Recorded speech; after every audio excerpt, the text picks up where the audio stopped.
Where does the body get sick when the soul is hurting?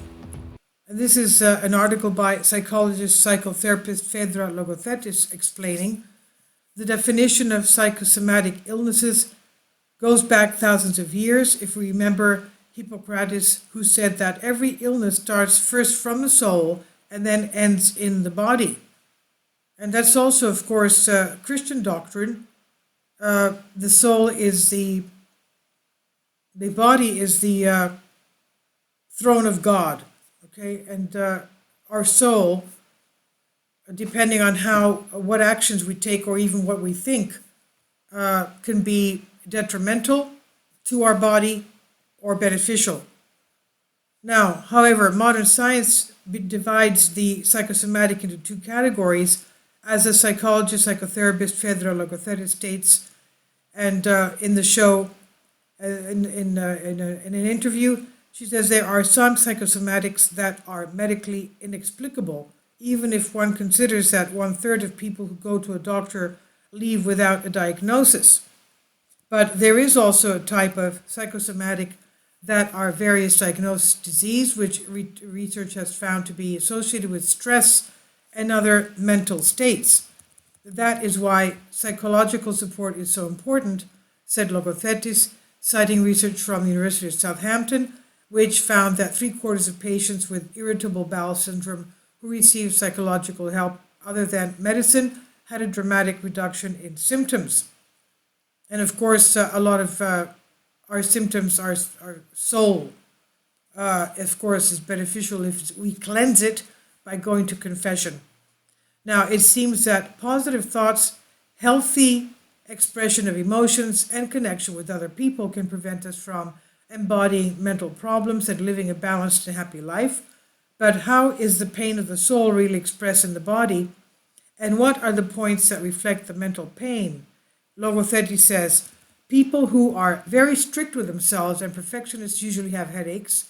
Stomach or intestinal problems are usually associated with fear, insecurity, and lack of self-confidence.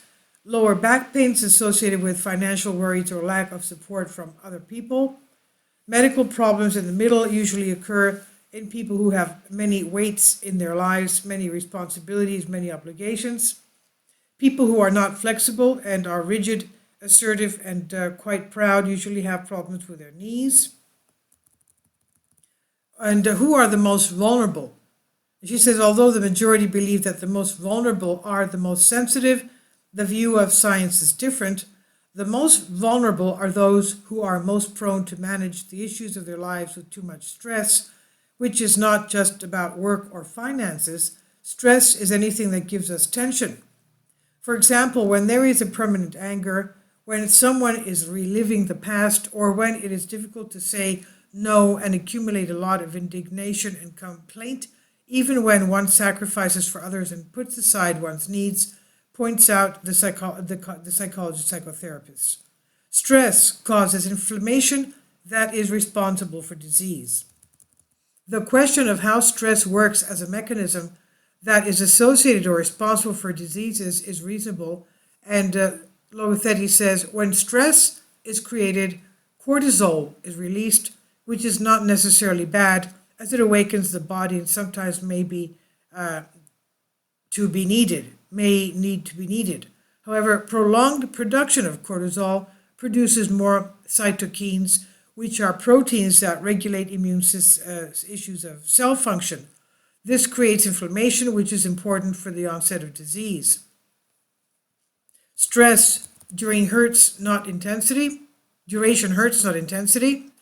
Chronic diseases and autoimmune diseases are completely linked to stress, and it does not matter the intensity as long as the duration. Logothetis says, if we have intense stress for a month, it does not mean that it will cause problems in our body, but if we have a mild distress for 3 years, the chances of it getting into our body are very high. Loneliness and anger help us in psychosomatically and not only. The dominating thing in our life is the thoughts, which create a huge biochemical storm. And Logothetis emphasizes and adds, every bad thought creates a specific chemical change in our body. A lot of bad thoughts create another chemistry in the body, which affects the immune system. According to the psychologist, it's very important not to be alone in life and always have people near you, as research has shown that a stressful event combined with loneliness increases the chances of developing a tumor. It is also very important to express our emotions in a healthy way, especially anger, which is one of the most difficult and toxic emotions, she said.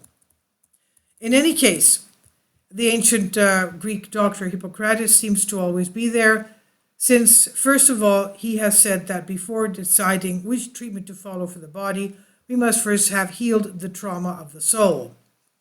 And this I've translated for you from a Greek article. Let's remember the therapeutic centers that they had in ancient Greece. People used to go there. They used to have confession, daily baths, daily confession, daily baths, fasting. They had art, they had music, and they had theater. And in the theater, they will always have one tragedy and one comedy. It was not always one play, it was two plays. A tragedy first, the comedy after. Because the tragedy would bring out the problems in people's lives, and you would see how people reacted to them, and you would feel that. And then the comedy had basically the same problems of people's lives, but they were made to laugh at them. And laughter also is good for you too. So, and a lot of these were healing centers. This is part of the Greek culture. The confession, fasting, daily confession, fasting, bathing, art, music, and the theater. And of course, a lot of people would talk to each other, and they had confessors. These are just some of the Esclipion Centers. This is Avaton. This is Esclipion Center, a healing center. And you can see this, of course, is an ancient theater. All of these centers had baths, places for people to sleep and stay for days on end. And the theaters, the baths, the music, the art, and confession, daily confession, and fasting, as we said as well before. So all this was part of the therapeutic process. Of course, confession, talking is a way of healing of the soul. Please leave your comments, and thank you for your support. Kindly support my Patreon account. The daily posts are 5 videos daily, and they are totally different from what I have on my YouTube channel. Thank you so much for your support, and that you find all my content so interesting. You'll find the Patreon account details in the description box below.